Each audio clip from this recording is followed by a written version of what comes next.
साइक्लोना team के अनवरत शोध साधना और तपस्या का सकारात्मक फल लगातार समाज को मिल रहा है। समाज की चादर से आपराधिकता के धब्बों को मिटाने के लिए जो धोबिया पछाड़ का दांव चला रही है साइक्लोना टीम, उसके धमाकों की धमक गूंज के रूप में लगातार गूंज रही समाज में। और उसी की एक और कड़ी में ऑपरेशन नर नारायण चलाकर 50,000 के इनामी कुख्यात वांछित अपराधी बद्रीराम पुत्र गंगाराम को कल ओसिया इलाके से गिरफ्तार कर सकने में पुलिस को सफलता मिली है। सुरा, सुंदरी, शादी, संपत्ति, सत्ता, संघर्ष और सनक, इन 7 रंगों के सरगम का सरताज रहा है बद्रीराम। बहुत ही रोचक दिलचस्प कहानी रही है बद्रीराम की आपराधिक यात्रा, जीवन यात्रा बहुत ही दिलचस्प रही है। अब तक करीब 44 अपराध पुलिस के संज्ञान में आ चुके हैं, जो दर्ज हो चुके हैं बद्रीराम के द्वारा कारित किए हुए 44 अपराध। मेवाड़ और मारवाड़ के 6 जिलों में अपराध की गूंज मचा चुका बद्रीराम। चोरी, नकबजनी, वाहन चोरी, शराब तस्करी, पुलिस के साथ मारपीट, हत्या का प्रयास, मारपीट, वाहन चोरी, बलात्कार जैसे हर तरह के संगीन अपराधों में लिप्त रहा है कुख्यात अपराधी बद्रीराम।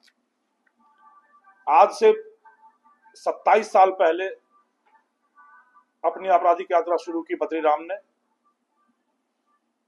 जब 10वीं की पढ़ाई करने के बाद अपने ही आवारा भाइयों की संगत में आकर गुमराह हो गया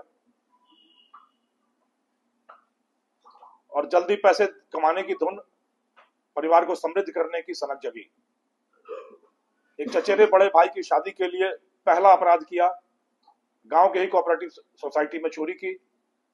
और उसके बाद जब चोरियों का, नकबजनियों का सिलसिला शुरू किया बद्रीराम ने, तो 25 मामले दर्ज हुए बद्रीराम के खिलाफ। विशेष रूप से मंदिरों में चोरी का शौकीन रहा बद्रीराम। इलाके के जितने भी मंदिर हैं, चाहे खिंदकौर मंदिर हो, वापिड़ी मंदिर हो, पुनासर मंदिर हो, मेवाड़ मारवाड़ के ज्यादातर मंदिरों में कई बार जाकर चोरी की वारदातों को अंजाम दिया। कई बार पकड़ा गया, कुछ महीने जेल में काटे और फिर छूटता रहा। यह सिलसिला लगातार चलता रहा और इसी के साथ कई सारे शौक पनपते रहे। चाहे विलासी जीवन जीने का शौक हो, वेश्यावृत्ति का शौक हो, रंगीन मिजाजी का शौक हो, वो लगातार गलत तरीके से आते पैसों के साथ परवान चढ़ते रहे। पिता का मोह, पिता की ममता, पिता का पितृत्व हमेशा बद्रीराम के जीवन पर एक कहर की तरह बरपता रहा। जेल जाता रहा बद्रीराम, पिता उसकी जमानत कराते रहे। हर बार वादा करता बद्रीराम कि अब अपराध की दुनिया से मैं अपने पैर पीछे खींच लूंगा, और फिर उसकी रंगीन मिजाजी, आशिक मिजाजी उसको फिर से अपराध के दलदल में धकेलती रही। जब चोरी के छोटे मोटे पैसों से शौक नहीं पूरे होते रहे तो शराब तस्करी की दुनिया में कूद पड़ा बद्रीराम। हरियाणा से गुजरात तक शराब की तस्करी के धंधे में एक सूत्रधार बना और लंबे समय तक यह तस्करी का धंधा उसने चलाया। इसमें भी पकड़ा गया, जेल गया, और जेल जाकर मन इतना बढ़ा कि जेल की दीवारें तोड़कर भी जेल से फरार हुआ। जेल तोड़कर भागने के कुख्यात मामले में वांछित रहा बद्रीराम। बट इसी बीच उसके पिता की मौत हुई, और पिता की मौत के बाद जो उसके सर पर जमानत का साया था वो अचानक से विलीन हो गया। भाइयों ने मुंह मोड़ा तो ससुराल का पक्ष थामा बद्रीराम ने, और खनन के धंधे में ससुराल पक्ष की मदद से खनन के धंधे में लग गया। खनन के धंधे के साथ ही लगातार खूब पैसे आने लगे। जब पैसे आए तो सत्ता सुख का मोह जागा, सत्ता लिप्सा जागी, और गांव के सरपंची के चुनाव में इसने अपनी मां को खड़ा किया। ज्यादा सफलता तो हाथ नहीं लगी, पर सत्ता का मोह बढ़ता गया, और उसी चक्कर में शुरू हुआ सत्ता संघर्ष का सिलसिला। दुश्मनियां बढ़ती गईं, और उन दुश्मनियों से ज्यादा आगे बढ़ती रही आशिक मिजाजी, रंगीन मिजाजी। महिला मित्रों का अंबार लगा दिया बद्रीराम ने, और लगातार रंगीन मिजाजी के किस्से बनाता रहा।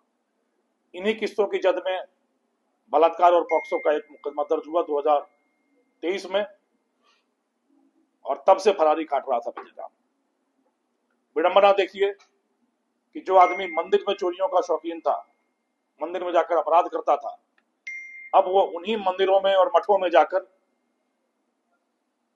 साधना और शोध में लिप्त हो गया और शांति और सुकून की तलाश करने लगा। फरारी के टाइम में करीब 8 महीने बद्रीराम ने बागेश्वर धाम में काटे, पर्ची निकलने का इंतजार करता रहा, शांति की तलाश करता रहा। वृंदावन की मंदिरों में खूब खाक छानी, और अभी पिछले 1 महीने तक कुंभ में धुनी रमाकर बैठा रहा बद्रीराम।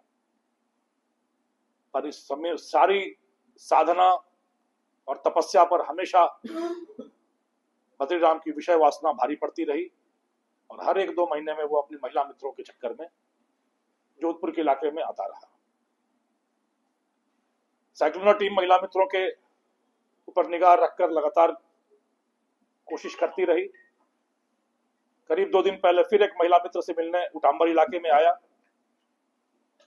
जब भी महिला मित्र से मिलने आता था तो इसकी सनक यह होती थी कि खूब बढ़िया कपड़े, जूते, चश्मा और धुली धुलाई लग्जरी गाड़ी लेकर ही जाता था। तो जब उटाम्बर की महिला मित्र से मिलने गया तो उस समय इसने ओसियां इलाके के एक वर्कशॉप में अपनी गाड़ी अच्छे से धुलवाई और गया। वह महिला मित्र बीमार मिली तो दूसरी महिला मित्र के चक्कर में घूमने लगा। साइक्लोनर टीम को यह आइडिया लग गया कि गांव की टूटी फूटी सड़कों पर घूमते हुए गाड़ी धूल धूसरित हो रही है, तो अगली महिला मित्र से मिलने जाने के पहले ये जरूर फिर गाड़ी धुलवाने आएगा। और वहां हमने अपना जाल बुना और शिकार अपने आप जाल में आकर, आप देखेंगे वीडियो में कि बद्रीराम फिर अपनी गाड़ी की धुलाई के लिए